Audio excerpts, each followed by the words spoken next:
Hey everybody, welcome back to the Jesus in a Dream podcast, where we believe with Jesus in a Dream, anything is possible, nothing is impossible, and the possibilities are endless. I'm Caleb, this is Zach. What's up? And we want you to enjoy life and build God's kingdom. We're going to come at you with a part 2. Last time, in the first part, we talked about just like the creativity, inspiration, what happens when you meet resistance, outside resistance.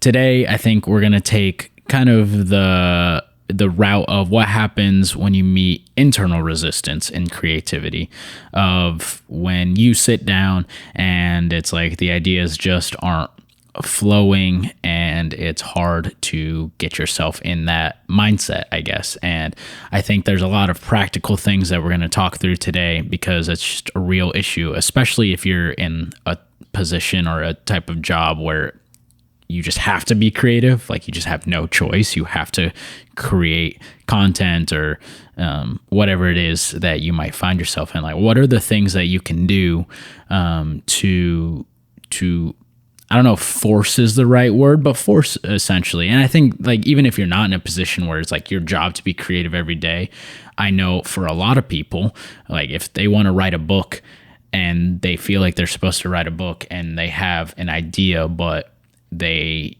book's not being written, that would be, I think this would be like applicable to you. If you have that type of idea and nobody's forcing you to do it, but you want to do it and it's just not happening. This is what we're going to talk about in the episode today, is just very practical things that you can do to chase Jesus in a dream. I think I'll just start off the conversation with this, and this is not new if you've been listening to the Jesus in a Dream podcast at all. And that is, the greatest inspiration is Jesus Christ himself, is God himself, creator God. He created all things by his word. He created nothing from something, and now it is our job to steward this world and our ideas and our bodies in a way that we honor him, and he has given us jobs to do, and he's expecting us to do those jobs, but he's expecting us to do those jobs with him. And so if you are finding yourself at a creative block, the first thing I would say, and priority number 1, is get into the presence of God, whether that's through prayer, whether that's through like musical worship, whether that's through scripture.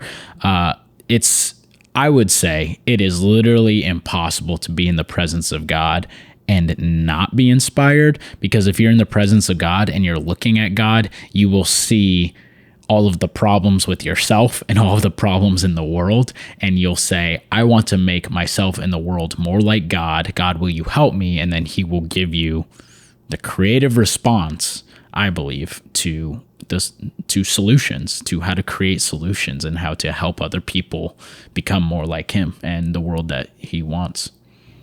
Yeah, I think I'm going to kind of back up to why. So yes, completely agree with you.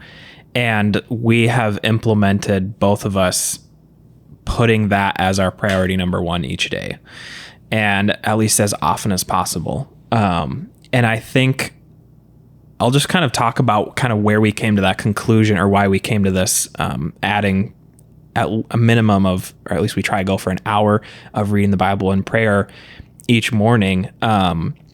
And because, so we attended a conference and they're talking about creativity and they're talking about the importance of prayer. And we both were like, we feel like prayer is super important. And we both say Christians should be the most creative people because we serve a God that literally created everything. And so, but then we face this problem of being creative as we kind of wait around for the lightning bolt of inspiration. And that's like a very common thing that is reference of, like, you feel, the lightning bolt of inspiration. There's just this sudden, like, all the ideas start coming quick and you're like, I can work on this. And then if you're able to start working on whatever you need to work on, and the ideas are flowing quick and you get in the groove and the stuff you crank out, you're like, this is awesome. I love this. This is my best work, and then when that inspiration and that, energy fades and then you want to come back to it, you're like, I don't think the stuff I can produce now will be as good as that. And that's a huge problem. But I think the idea came in this conference for me of, so what causes that lightning bolt to strike? There are obviously factors and elements that all go into it. that either are seen or unseen things, or they're at least factors you wouldn't think are factors, right? It's like, okay, how much sleep did I get last night? Or, like all these things that, or just, understanding yourself and what makes yourself tick. And so in this case, we started like, there was a day, and I would say anybody do this if you feel like you have this creative block, is on a day that you are inspired, really look at the day or the previous day as well and figure out what are all the factors leading into this moment where it's like, right, the planets aligned. And it's like, okay, well, let's look at where these planets go and how they move and all the, all the ingredients needed and the time, just everything that goes into creating that moment. And then can you recreate that? And so this was part of that conference, is he was like, I found that I need to, do this first in the morning and then do this. And then I need to exercise this long because I need that. So I was like, okay, he's figured out how his own body works. And I think that's part of it too, is figuring out how your own brain works and what needs. But bringing that back around to us, we were like, the first thing we have to do, as a priority that we believe is just absolutely important, is the first thing we do is pray and read the Bible. And so, and that already kicks us off into our mindset is on the kingdom of God. And we're also being inspired by praying, reading, and just honestly, there has not been a day that I have read the Bible and not been inspired in some way by something. And it's either, a passage that I'm reading and like, oh, that's really interesting, or that makes me think about something else, or that answers a question I had, or I'm literally, this relates to a conversation I had yesterday or something like that. And so for me, after that point, I have realized that for me, it's like, I need a cup of coffee.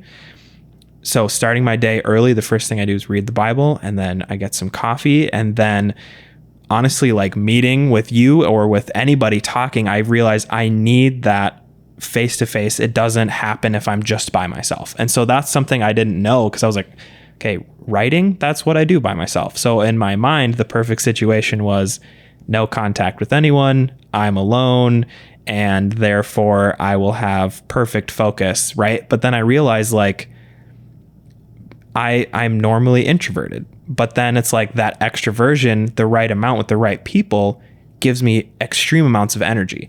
And so it's learning how that works for yourself, I think, is huge. And then that just, I'm trying to get all of the conditions together that will create that lightning strike of inspiration, or at least, and if the lightning strike never comes, then I, on the flip side, also have learned the structure of how, what pieces I need to put together, and then just being confident in myself, knowing even though I'm not feeling inspired, can I create good creative work?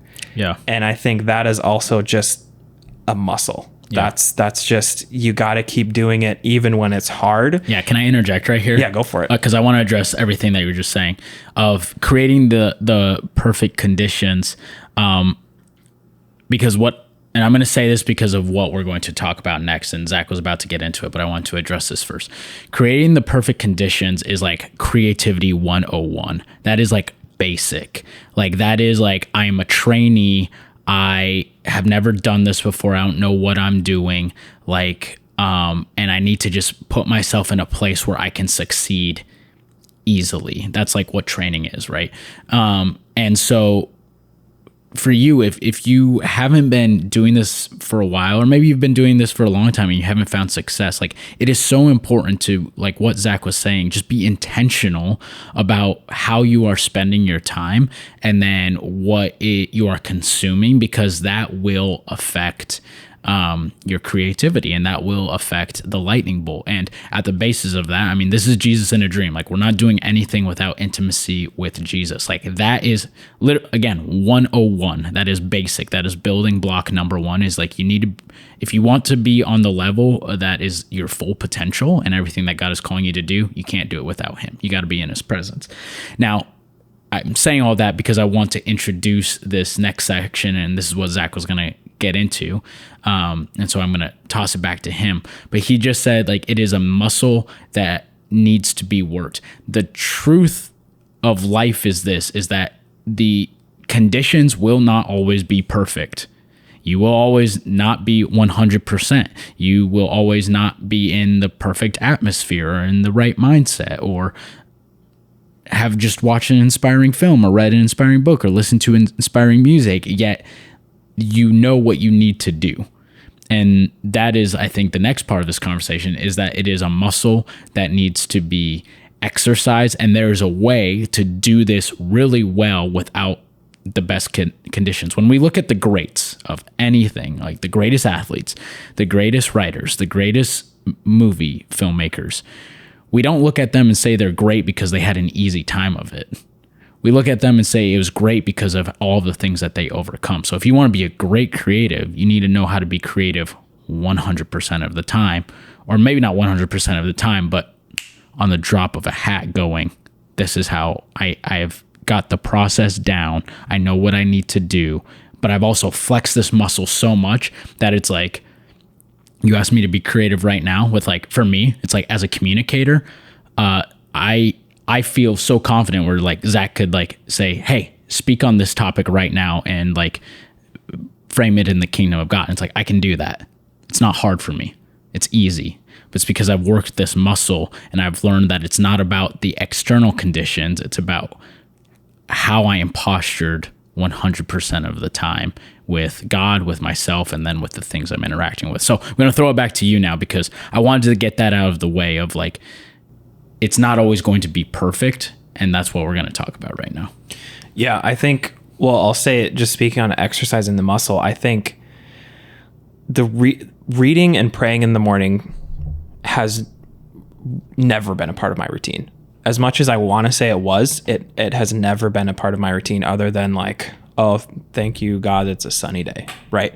And so for me, just, we'll call it like working out. And it's like getting up in the morning and doing that, just opening the Bible and reading and praying, I thought was going to be extremely difficult, but that muscle got up to speed very quickly. And it was literally within a week of doing this, I was looking forward to reading in the morning. And now days that I'm not able to do that, I miss it. And I can feel that the not doing it, which is crazy, because I can just feel like the days that I either don't do it or I tell myself I don't have time, I can always get up earlier and do it. So there's days like, oh, well, I need my sleep and I got an early start with this job, and so I'm just going to skip that. And every time I've skipped it, I think back, like, I wish I would have done that today. And so, yeah, just speaking on that, like, it will feel hard at the beginning. And that's just how it will always be. And even if it's easy, then that's great. You've got a head start, so push yourself harder. But I think, so speaking on more like technical stuff of working in a creative industry or wanting to be creative, I think when you don't feel that inspiration and it's hard to do it, then is the time to absolutely do it.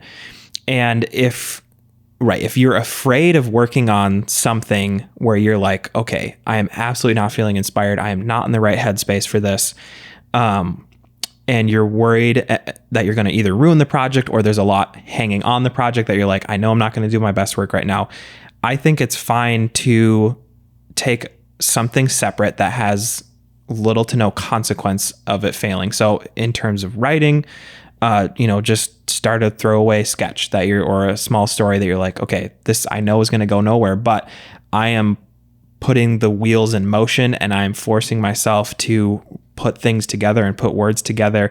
And because I've heard from, Stephen King is the classic, where he's just like, he just wrote and wrote and he wrote until he got really good at writing. Yeah, because it's a muscle. Because he was like, I've got the stories, I can't get them out in a way that's good. So what I'm going to work on is not telling the stories I want to tell. I'm going to work on the writing, until he was just so good at writing, he's cranking out books left and right, and they're good. And that's the crazy thing, is like high performance and high quality. Why? Because he took the time and he didn't wait around for those moments. Because if it's your job and your job depends on you to be creative, and I'm sure people in this job know this, they don't have time to wait around until they're feeling inspired and feeling creative.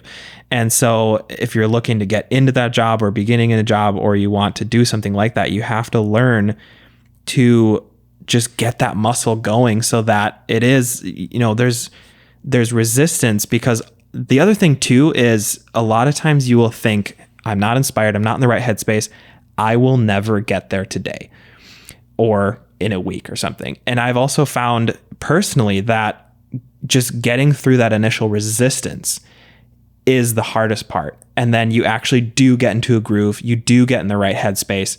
And so learning how to make that transition, move through that, shorten that time of resistance and that difficulty of resistance.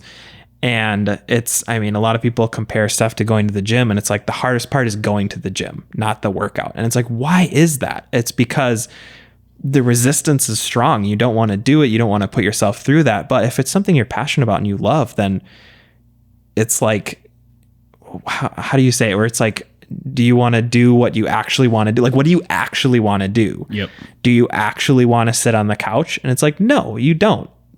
But your immediate self is like, yes, this is all I want to do. But then it's like, what you actually want to do is like, well, I've always wanted to do this thing and I've always wanted it, but I just can never get around to it. It's like, push yourself through that resistance, because I don't know, I think just an encouragement thing is every time you push through that resistance, it is a fact that it will get slightly easier every time you do it. Mm-hmm. And knowing that every time you push through resistance to do it, and also in the middle of doing it, push through the difficulty, you are refining those skills so that at some point it will be, snap your fingers and you can just switch on that side of your brain and dive right in, and it will come even more naturally. Yeah. You will eventually become an expert at it if you put the time in. And two things here is, yes, I love the gym comparison, because here's the deal is, if I go to the gym every day and I lift how I'm supposed to lift with resistance, like training to failure, meaning like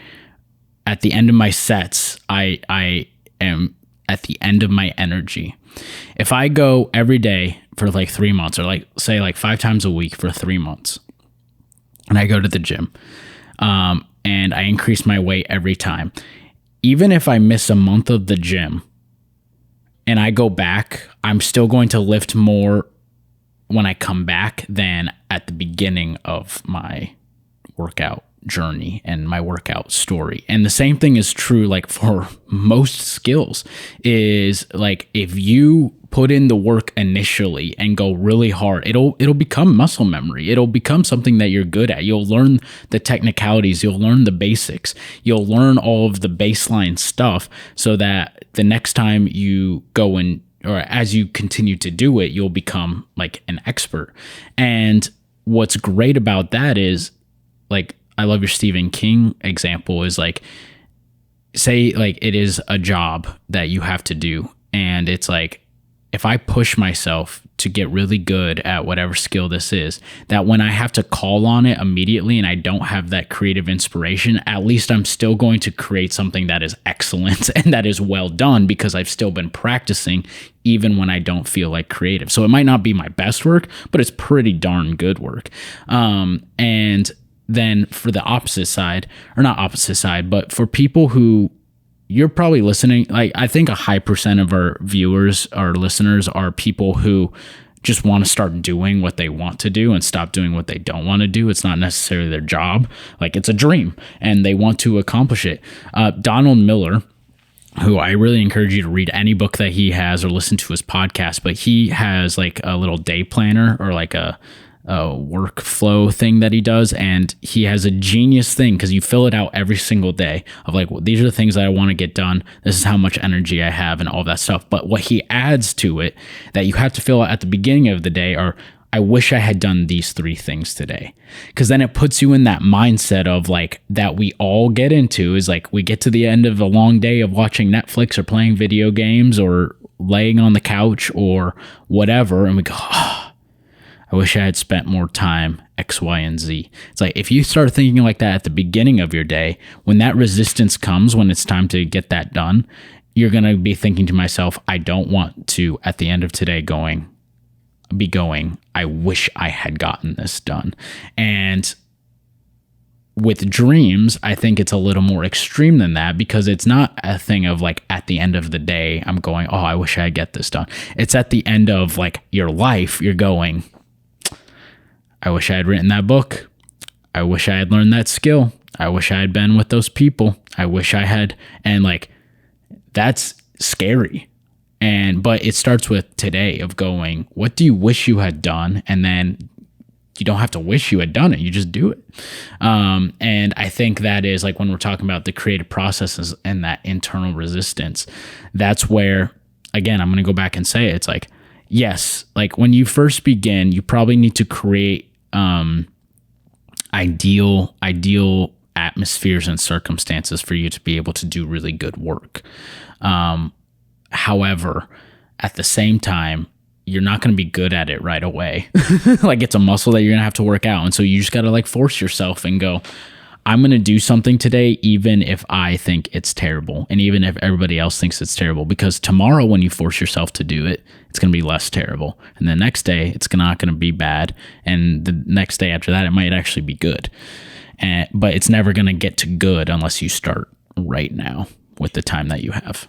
Yeah, I think that's I love that. I wish I would have done this today. And I think I'm just going to talk on that for a second of the mindset of that is fantastic because it's already like looking, at the end of the day, what do you wish you would have done today? So now you get to travel back in time and make sure you did that kind of a thing. It's like, that's at least how I think of it. But I think that also if you are thinking of what do I wish I would have gotten done today, I think there's also a little piece of that speaks towards your, what are your priorities, which I feel like I talk about all the time on this, but what are your priorities and making sure that those align with what you want to do, what you believe, and what the Bible says. And because if your priority is, I want to make a lot of money, and then what do you wish you would have done today? Oh, I wish I would have done whatever it is on my plan to make a lot of money. And it's like, yes, if you follow that plan and achieve it, you can make a lot of money, but I don't think that'll be fulfilling at all. Or, you know what I mean? Just like, so making sure that your priorities are right of like, I wish I would have done this today. Like think about what that thing is and make sure that that's worth doing because you got to sacrifice time somewhere to do something. And so I think the other thing too about that is just discipline is hard and self-discipline is really hard. Motivating yourself. Some people struggle with it way more than others. I will struggle with it significantly depending on the thing is like, I just really don't want to do this. And the thought of like getting up and doing it is just the worst thing in the world. But I will say for people listening, something that has encouraged me is somebody said self-discipline and just discipline in general brings self-respect and self-esteem. And I thought that was so cool because that's just something I've always struggled with is like motivating myself to do something because I'm like, why? What is the point in that? And it's like, if I don't want to do it, I'm just going to push it off for another day. And yet just knowing that there is a reward of like, oh no, I will for a fact see myself in the future and be proud of what I've done and be proud of that moment. And I think that's just another like thing is every moment you're in that resistance and in that moment, you get to choose to do the right thing, be the hero, make the hard choice, because then at that moment, moving forward, you will always look back at that moment and be proud of, what, I did the right thing. I moved forward versus looking back and saying, I wish I would have done that. Right. And that comes back to that. I wish I would have done this. I wish I would not have done this. But, and I think the last thing I'll say of you talking about when you start something and you probably won't be an expert at it right away. The thing is the experts in the world all started at some point. Everybody who's an expert on anything started by not being an expert. So obviously, like some people started earlier when they're super young and they started learning this and they've always been doing this. But at the same point, it's like you can get to that point as well. Like I was thinking about, this is a little bit off topic, but I was thinking about computers and how crazy advanced technology is, just beyond the point, like I can use technology and I understand it. But if I was asked to build a computer and build a motherboard out of nothing, right? It's like, okay, go, I'll give you plastic and metal. Start from there. I was like, I have no idea how to code and like all this stuff. But I was like, how did these people know these things? And I was like, computers and computer language and technology was designed by people. Somebody has written down how it's made somewhere. And so people in these fields, it just takes a lot of study and a lot of practice, but they get into them because it's just writing a book. Books were designed by people and how to write books and just every field there's like that an expert exists in, that means there is a path to being an expert that has been laid out. Especially, I mean, this doesn't really count if you're in some absolutely new field or absolutely new industry, but I think for the majority of people, you're wanting to do something that has been done in some shape or another. And I think just seeing, okay, an expert's way down the line, but it's like, that means there's a path that somebody's gotten there. So then you can too. And it's just going to take time and effort. And yeah, that's, I mean, if that's all it takes, like, that's 2 ingredients. That's all you need, you know? Well, I think this is, there's 2 things here when we're talking about creativity, and I think, the internal resistance to get where you want to go.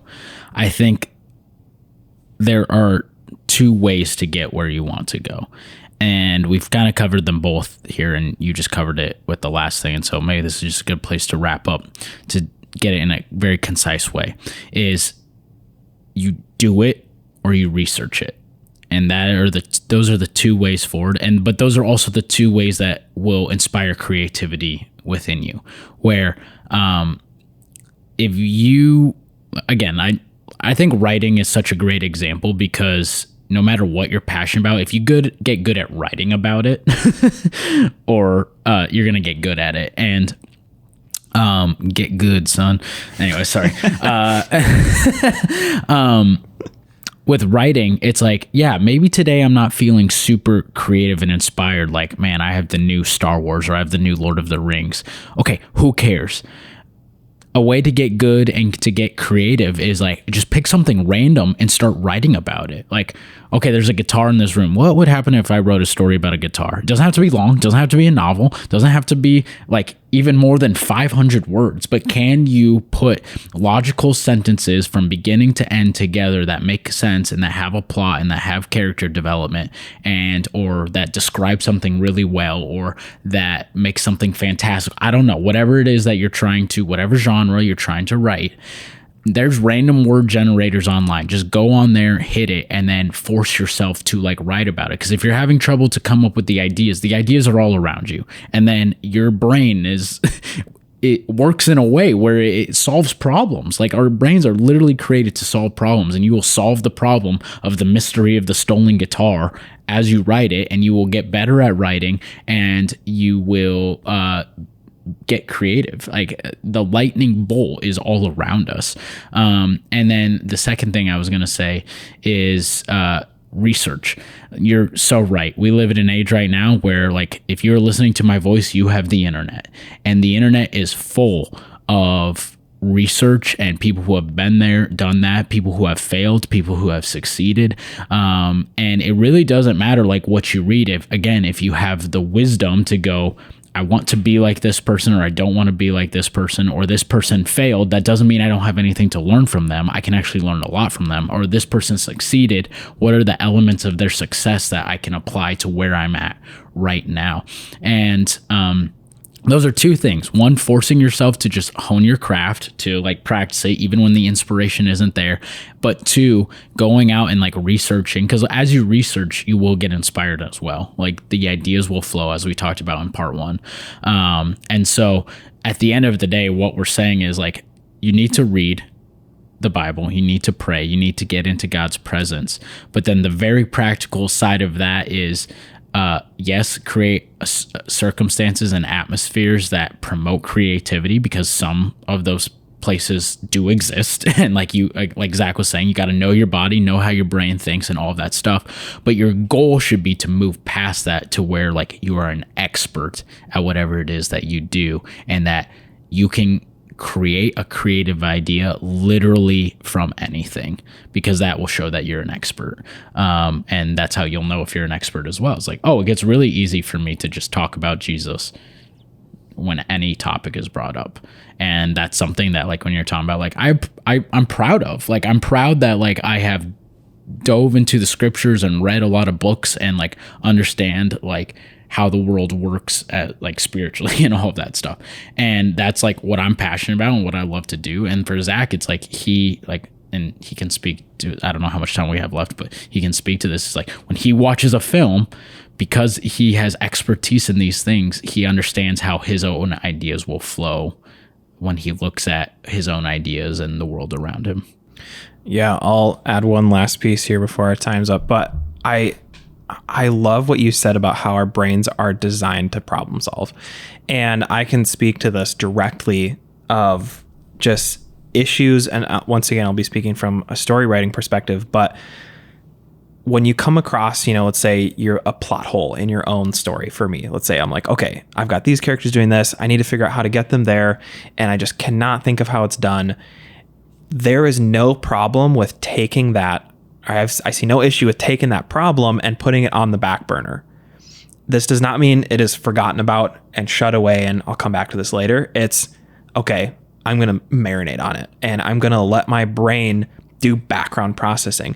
And there's a lot of people who in the creative field wake up in the middle of the night and they have to grab something to write something down because it suddenly makes sense and the pieces come together.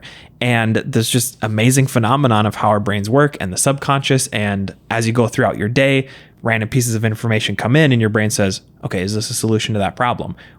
Whether you are directly walking around going, what's the solution to this problem? What's the solution? Sometimes you don't have to do that. It's just like, okay, I've got this problem in the back of my mind. I'm not going to forget about it. I'm going to keep it there, but it's not going to be, I'm not going to spend the entire day working hard on this problem. If you can afford, to take time to solve it. And literally, yeah, like people wake up in the middle of the night and they go, I figured it out. Like this is the piece that I was missing. I need to write this down immediately. And there's so many stories of that because yeah, your brain will work in the background. And I think that is a huge tool for creatives to understand how that works and to utilize that, because there has been multiple times that some of my absolute best ideas come out of the blue because I was like, okay, I need to solve this problem. Here's the pieces, the ingredients that need to be there. Don't understand how this all fits together. And then, right, you watch a movie, you get inspired by something else, or it's just life happens. And then suddenly is like, I figured it out. This is how it's going to go. I need to write this down immediately. And so I think don't underestimate the power of just your brain working in the background because it's huge. And I will also say back to the research, like continued education is huge. Either educate yourself or continue to educate in the sense of like either doing your research or seeing what other people are doing and just see how people are doing it. Not in the sense of like, what's my competition up to? But there's also nothing wrong with that of like, how are people solving these problems? Can I adapt something from that, or can I learn from that, or do I already see a better way to do it than they're doing? But yeah, that's really good. To sum it up, pray hard, work hard. That's the solution to creativity, I think. Pray hard, work hard. It boils down to that. Could have just said that and it would have been a 20-second podcast. We love you guys. We'll see you next time.